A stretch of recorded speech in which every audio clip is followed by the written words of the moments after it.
Hello, my friend. Welcome. This is Heather. This is the Back to Me podcast. And it's a brand new year. So we're going to do some pretty exciting things to make this year fabulous and make sure that you are doing everything that you want to do to make yourselves happy and healthy. And today, first time ever, I'm talking to a real live angel. Well, the first time I've been aware of it. The first time someone's declared it, right? Good point. Rachel Corpus, welcome. Hi. Hi, Hi, Heather. Hi, everyone. It's so nice to meet you. So, I'm sure that there's been angels before, and there are angels everywhere. But what made you become aware that, or decide to declare yourself as an angel on Earth? I love that question.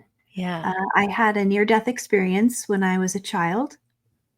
And, well, prior to that, like a lot of spiritual people, I was very in tune with the spiritual world. And so I remember being able to see people who had crossed and talk with them, play with them. And I had been seeing extraterrestrials without fear. And what I called angels, who really looked, some of them look like biblical angels with wings and halos, and some of them look like swishes of light. And so that was pretty normal for me. And then when I was 4 years old, my family and I were hit by a drunk driver. Whoa. Yeah. And so I had a near-death experience where I was taken to the other side. And when that happened, I was shown that I was an angel. They told me. And it was a really interesting experience for many reasons, but one of them was there was another voice there that was coming from me, and I was saying, well, who is that? Well, it was me. And it sounded like my voice now, my grown-up voice. And so I had these two versions of me speaking, my little 4-year-old and my grown-up voice, my angel voice. And my angel self really took over. And then I had my angel guides, who I now call my guardians. We all have guardian angels. But my guardians were saying, well, pretty much, welcome home. We are going to remind you of who you are and what this is all about. We didn't cause the accident, but since it happened and you're here for a while, we're going to show you where you're from, what you signed up to do. And here's the deal. You can stay here and fulfill your mission, or you can go back to Earth and fulfill your mission that way. So they showed me what home looked like. They reminded me what I signed up for, and they gave me a choice to stay or to come back, and I chose to come back. So that's how I know. And it's so interesting that it feels like sometimes it's not uncommon for someone who hits that near death, like 4 is young to have near death experience. Maybe it's not. Maybe it's just not very many people remember. But I feel like, when I think about some of the channelers that I know, it's something like a near death thing that they got okay, you get to decide now, like, do you keep going or you're going to go back and do what you wanted to do. And it's not forever. I don't know that everyone could manage maybe I'm overthinking it. Is it a hard thing to decide to stay or go? Well, I think it would be, but I didn't really decide to come back. My 4-year-old self kind of popped back in, and I remembered thinking of my mom and how sad she'd be if I didn't return. And once I remembered my mom, I was back in my body. Right. And I guess time is different, right? Yeah, I didn't really say to them, I'll go back now. It wasn't like that. It was just an instant. And yes, time is different, because when I was there, the amount of things they showed me should have taken months and months. We had conversations. I slept, I ate, I danced, I played. And then there were times my 4-year-old self broke in, and I would say, but can I still play house? Well, I'd still be, what if if I go back, am I going to be this way? Am I going to be a grown up? Ugh, yeah, I don't want to do that. Right? Who wants to be a Boring. grown up? Ugh. And then when I did come back into my body, it had just been maybe a half an hour, maybe. Right? Maybe.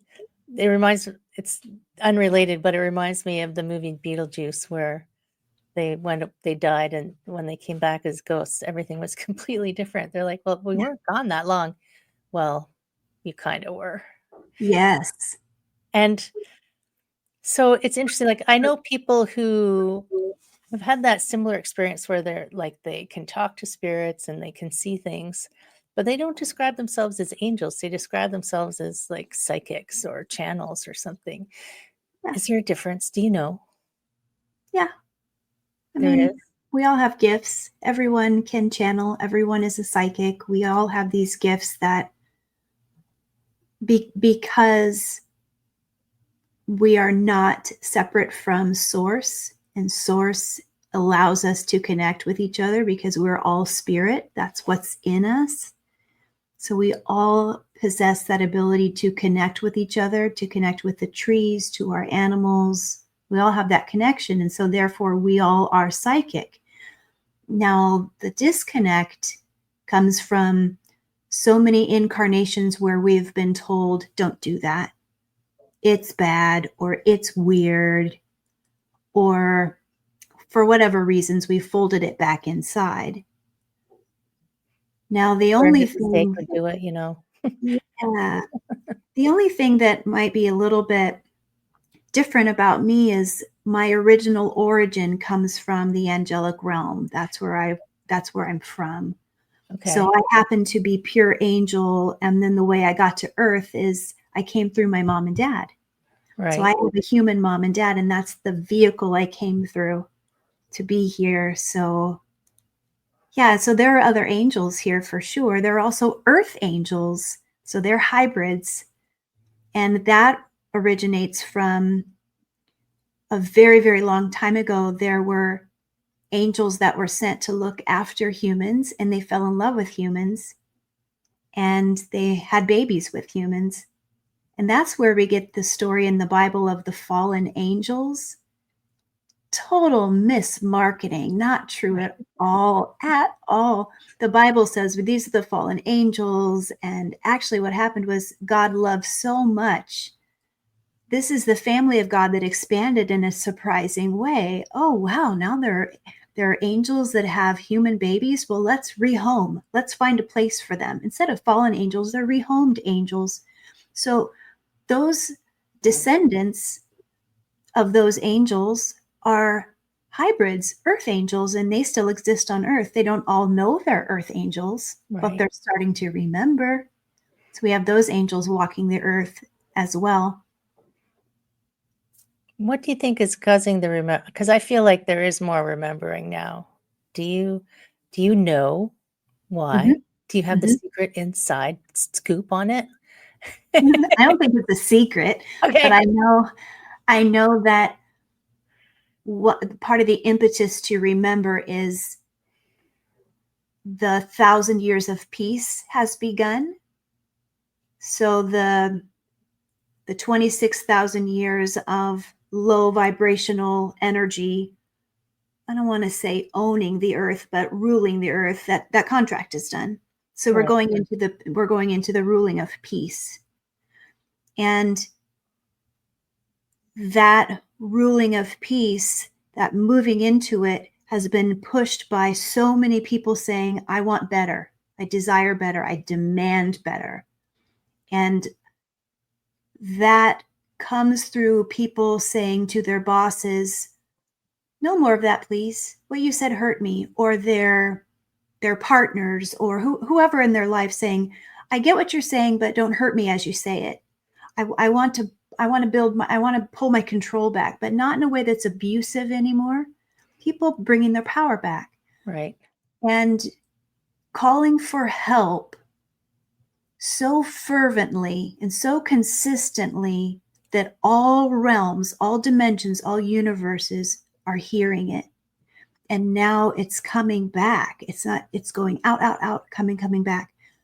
And so the way that prayer, that call is being heard, well, so many ways, it's unimaginable. But one of the ways is people are starting to remember who they are. That data is starting to unlock.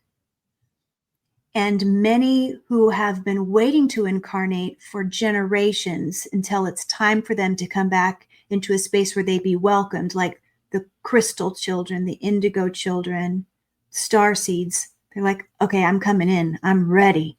So Right. kids coming in built different, right?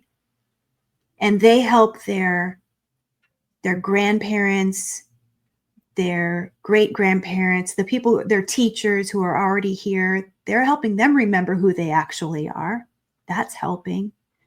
I'm going to say it this way. We're ready for it.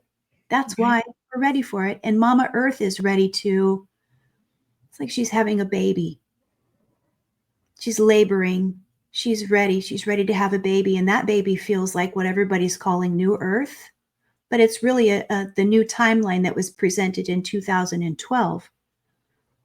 It's this timeline for absolute love, unconditional love, where our human side is ready to jump on that timeline, little bits at a time. And we really only need about 5% of the population to keep that timeline in existence. Right. And then at some point, everyone's going to be on that timeline. Right. So 26,000, did you say 26,000 years? I hear that number a lot. Yeah. Why would we ever sign up for that? Were we tricked I have into no signing up for idea. that? Like, that I don't seems know. crazy. I don't know. I don't know if we signed up for it. I don't know if it's a celestial contract. Right. I don't know. I would have to consult the Galactic Council about that. Some things I just don't know. Yeah. It doesn't feel bad to me. It feels neutral. Okay. I don't really see things as evil or good. I just see them as this is the way it's playing out. Right.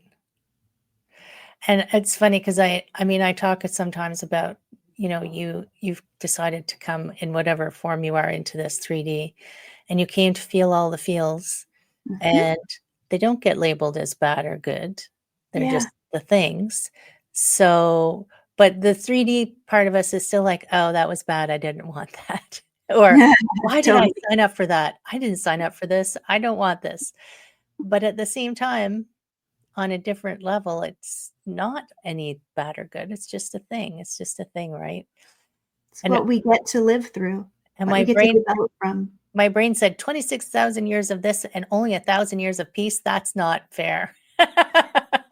Right. The 1,000 Years of Peace, think of that as like the preface of the book, like the very thin part of the book that you kind of want to get through so you get to the good stuff.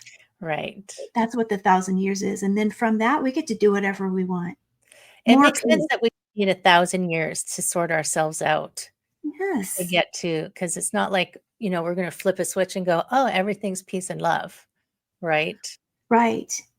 In fact, that might even be irresponsible because we get to have time to work through all the stuff that's been brought up from the 26,000 years, because otherwise, if we skip all of that and we just go right into peace, we're going to forget to work on our stuff. That's kind of like looking at somebody and saying, calm down, don't feel your stuff, just be happy, smile. Right. You should Which- smile more. Ugh.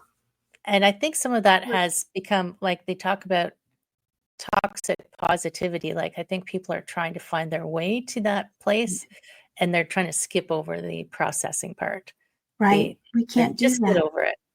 No, you gotta Mhm. you gotta go through it, right? You have to have the Yes, crap to remember how to not be crappy, if that that's makes right. sense.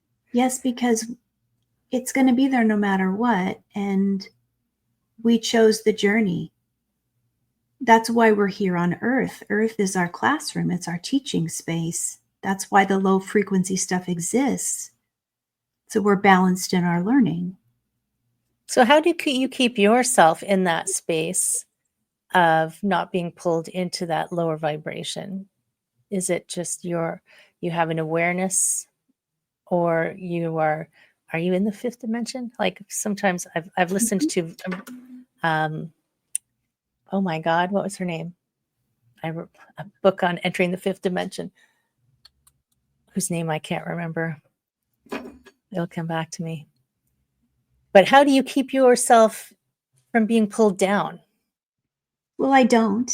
Oh, I allow myself to be in whatever state presents itself. I allow. And I rely on, I work in collaboration with spirit, the great spirit, and my angels. I allow myself to be aware. So I don't jump in the deep end and just sink. But as I allow the low frequency, I don't let it go in and dominate me. I go in, and I go in with a state of inquiry. What is this, and why are we existing together? And I also don't allow myself to overly identify with it. I decide, who are you? Do you belong to me or my childhood or my ancestors? What are you doing here? Do I have time for you right now, or do I need to put a pin in you and see you later? I work with it. And then I allow myself to work with it when I can and go to a state of neutrality. But see, I don't manage the neutrality.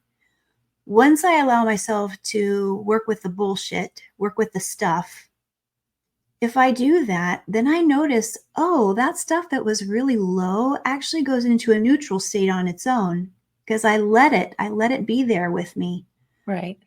Then from that state, then I'm allowed to go into the next higher state, whether that's 4D, the middle place, or 5D, or just, I'm okay to taste my food today, or I'm okay to just go outside. I'm not going to be a jerk today. Right.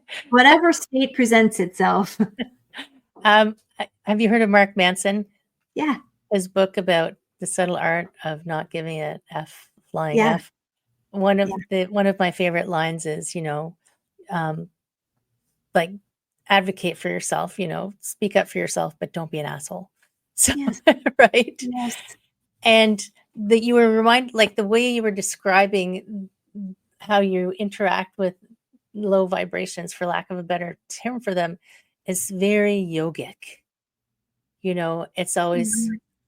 just a place of curiosity, not judging, not trying to push it away, not trying to do anything with it. It's just, oh, hey, how's it going? Yeah. What are you doing here? Nice to see you. And I think I was talking to a gentleman actually yesterday in India, and we were talking about the difference between India and Western culture. And Western culture is that push, push, push, trying to control things and trying to make things a certain way. And I think it backfires on us. Mm. Like, I think by trying to control things the way we try to control them, or push things away, or draw things closer and fight with them, we end up further away from what we think we want. Can you teach me more about that? So this is like a feeling that I have, that by saying, like, working for happiness, I'm going to find happiness. I'm going to go out there and I'm going to make it happen. And it's not something that you make happen. It's not something you find. It's not something you work at. It's just Mhm. something that you are, or maybe some days you aren't. And part of that is, like, you reminded me when you were saying allowing. It's that contrast between allowing something to happen and trying to force something to happen. Mm. So my practice is, I'm trusting. I carry that energy of trust. I'm trying to make it a habitual energy of trust, that even if I miss the bus, there was a reason that I missed the bus, because obviously something else is supposed to happen right now. Instead of going, I'm so angry, I missed the bus, and phoning and going, yeah, and complaining. I'm like, oh, I missed the bus. Okay. And being observant. So I think sometimes we're in that fight, in our culture, we're in that fighting, trying to force things state more often, that we've forgotten the allowing state. Does that make sense? Yes. Yes, that makes perfect sense. Thank you for that. Well put. And you work with people, yes? Yes, every day. Every day. And do you find they are, I feel like people are on a search for relearning something, but how do you find that you're having to help people out of that forcing, striving state? Yes, I do. And a lot of it, people seem to be realizing that those limits that seem to push them into that drive or that hustle doesn't really belong to them. And finding ways or divining ways from their guides or from their higher self, those processes that can be through play or simple processes that are not about, I know I use the word finding, but I'd like to take that back, but integrating simple processes into their life that can help them figure out where that pushiness or the grinding hustle came from, that's really not theirs, because we all came in so beautifully blank. And then we got programmed when we were little, right? Yes. But figuring that out with them or guiding them as they figure it out, that's lovely work. And seeing them transform, holding space while they transform, is such lovely work. And helping them shift through those lovely light processes as that stuff in their subconscious starts to move its way out, so that they can go to their own neutral state and start to create their lives, is wonderful. And, I didn't see it. I've worked with people one-on-one for a long time now, and I didn't see this work coming up even 2 years ago. Right. It was more mediumship and tell me what I need to know. What's in my future? Will I fall in love? More spoon feeding. And it's shifted greatly in the last couple of years, where people want to work collaboratively. And I'm feeling more aligned with my desire to help people and then step back so they know they can do this on their own. I'd really love to. I don't want them to need me. I don't want them to need anyone else. Right. And it's 'Cause they true. I don't. think that goes back to it is shifting. So that you reminded, like, hustle culture. When you were a little kid, did you hustle? No. So obviously that's something that's not yours. Yeah. And I was in it, and it was an unhealthy place, which was why one day I just said, I'm leaving. Yes. And I left that energy in that place. And I don't miss it. And it's interesting the reactions that you get from people when you make that radical a change. When you've Yes. been in that place and then you leave it, that causes disruption in their force fields. They're like, wait a It really minute, does. the world is coming unhinged. Yeah. Wish What I are you had going to said, do? oh my God. Yeah. Are you going to be okay? One of I my remember even getting, is your husband okay with this? one of my friends was going to have me committed. Oh, wow. Yeah. All I was doing was leaving my job. Wow. Wow. Oh my goodness. It just makes me laugh. I laugh so much. It's interesting. Today, the oracle card that I pulled was play. You were talking about play. When you come into the planet, you aren't here to hustle. You're here to have fun and play and love. And Yeah. sometimes you skin your knee. Yes. So, Good point. I was just about to say, we're really not even here to suffer. There is suffering that we experience, but that's in our ego layer. Our spirit never suffers. The spirit is the observer. Our ego goes through that stuff. And you know, there is great suffering on this planet. Obviously, there's abuse, there's war, there's poverty. And yet our spirit remains healthy. And that's a hard concept to grasp. And yet it remains true. and you can see it in people. So you can see it in people who've written books about love who were in concentration camps and who have been through terrible suffering and yet kept themselves from suffering. So, there's that meme that goes around that pain is inevitable, but suffering is an option. I didn't say that right. But it's like they grasping on and holding on to that thing because you need it to prove something instead of that processing of it. Oh, 'cause I did fall down recently. Oh, I skinned my knee. That's interesting. Let's just move on from that. Like, I fell down. I won't do that again that particular way. Not saying I won't ever fall down again. But do I let it hang around me? No. I broke my wrist in December last year. No, 2023. And people are like, oh my God, how terrible. And I said, actually, I laughed my way through the whole thing because it was so interesting. I was in Jordan. And it's so interesting, the people and everybody in the hospitals and the way things run and the doctors. I couldn't understand what anybody was saying, but they were all really nice.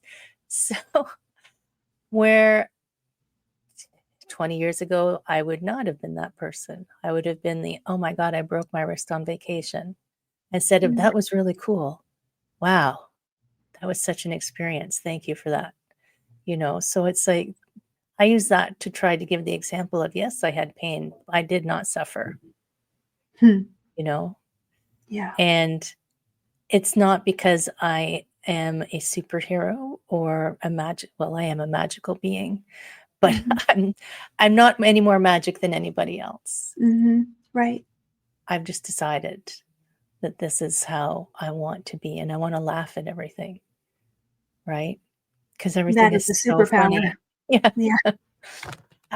I talk to my Akashic record readers or record keepers quite often, and they constantly tease me. They're pretty spicy. And I think that they've just been teasing me because they know that's the way that I am in the world, right? Yeah. They make fun of me. They tell me they sound like Dr. Seuss sometimes. So they're very entertaining. Well, angels and librarians and record keepers on the other side are quite funny. Right? They are hilarious. They're great. Yeah, they are. I have a friend, Jenny, who she originally used to do my records for me before she taught me and mentored me into the records. And once they made her sing me a song, she said, I've never had to do this before, but they want me to sing you a song. I love it. Luckily, she was open to it. So Yeah. now, I'm not trying to be serious here, but so you are here to, what do you feel like why do you think you're here? If you can share it, if it's Yeah. not a secret. I know I'm here to help people remember that they haven't been born by accident, that they are here purposefully and that they had a part in choosing that they're not here by some divine mystery, Or and that accident. or Like, accident. Yeah. right? And that, they chose their name. They chose the time that they were born. They've chosen the time they're going to pass. And that they are not separate from the source that created them. I'm here to help them remember that as they claim that power within them, their divine nature will wake up. So what they see and desire in others, they desire it because it belongs in them. Those desirings in others, I want to be able to know what my animal is thinking. Well, someone desires that because it's in them. That's a nudge from the universal spirit. I'm supposed to help people remember that so their divine sovereignty can wake up. And the overall big picture goal is to help people remember we're really all the same being. We're all the same energy, the collective consciousness. We all burst out of God in our own little ways to have our own experience. And as we have this experience in our own bodies, we're constantly uploading back to God, and God keeps getting bigger and wiser. And every time something happens in my house or in your house, my life, your life, we affect each other. So you have a great idea. It fits into my dreams. I have a delicious bite of food and it registers in my belly. It goes into someone's consciousness in Ukraine. We are affecting each other, and I'm here to help people remember that. Positive, negative, neutral. Mm-hmm. And the more I get to share that, sometimes by example, sometimes with my words, whatever I'm called to do, and I do it very gently. That's why I'm here. That's why. That's Simple. amazing. Mm-hmm. We don't have to make it complicated, right? Oh, it's supposed to be simple. Right? Yeah. I remember telling my mother when I was, how old was I? I think I was in my 30s, that I was here to save the world, but I didn't quite know how I was supposed to do it. Mm-hmm. But So you knew. part of me still says, Heather, are you crazy? But the rest of me goes, we're going this way. Let's go. And Yeah. my vision of saving the world isn't a movie version, right? Yeah. Which I think people say, I'm not enough because they're looking to the exterior instead of the interior. Yeah, they're not cutting the red cord at the last minute to save the explosion. No, right. No, That's not what it's because, about. and that's not real. Mm-hmm. Those are all made up, Mm-hmm. right? So don't worry, friends. It's all going to work out because I Yes. trust that the universe has got some grand plan, Oh, yes. And it's so good. right? That doesn't mean you shouldn't recycle. That's right. Let's take care of Mama Earth. We're Yeah. going to be here for a really long time. That We doesn't mean really you just get are. to kick back and, guzzle beer and Right. drive your, Take care of I'm the not, home. yes, take care of the things. Take care of the things. It's still Yeah. okay to take care of the things. Now, where can people find you? Well, I have this podcast that I'm really proud of, and it's called Angel Talk. It's on all the platforms. I love that because it's a way for people to tune in with their earbuds and get to know my journey and hear guests talk about their life and hear spiritual ideas on the sly, when they're on the bus or walking their dogs. Right? And then if people are interested in talking with me one-on-one or taking a class, sometimes I offer classes. My website is rachelcorpus.com. And I'm Easy on social peasy, media. Yeah, easy. Always easy. right?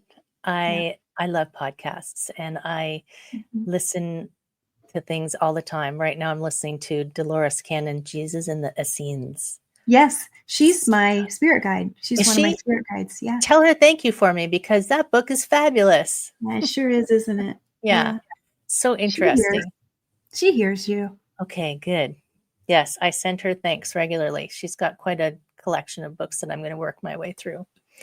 Yeah. Oh my gosh, Rachel, oh my goodness. It's so nice talking with you. You You're so too. lovely to You're talk such to. a bright light. I'm so excited to be on your show. I love your show. I always feel like I'm subscribed to it. So when the new episode comes out, I'm always like, oh, I feel like I'm sitting in front of my fireplace with you. Good. I brought the tea. See, cat mom. Oh my gosh. Cute, right? Cats. It is very cute. And the painting of the cat behind you too. It's very lovely. Yeah. So before we go off and snuggle in front of the fireplace, the virtual fireplace, as you know, the guest gets the final word of wisdom or words. Yeah. What have you got for us? Okay, I've been thinking about this. And I would just like to sign off my words of wisdom, kind of like I do in my podcast. And I was just thinking today's been kind of like weird and glitchy for me. And I was feeling kind of off earlier. So the way I kind of put myself back into a place of peace before we connected was I felt my angels just saying, remember, we're all love. We are all love. And so I'd just like to tell everyone, remember that what connects us all is easy, easy love. And if you don't feel it from others, you don't feel it from the world, just feel it, breathe it in. They said, the angel said, just breathe it in. We're always around you. Feel us with your breath. So I'm going to have everyone just inhale it in. Inhale in the love. And as you exhale, let it come into your system. So we'll breathe in the angelic love and exhale it into your system. And we'll do one more. Breathe in the angelic love and exhale it into your system with gratitude. That's awesome. Thank you, Heather, and your beautiful listeners. Thank you, Rachel, and your beautiful soul, and all of your guides too. We say thank you. Thank you, friends in podcast land. Really, you should just send this out to everyone that you know, because everyone could use this message, right? So, friends, take care of yourselves, breathe in your love, and we'll see you next time.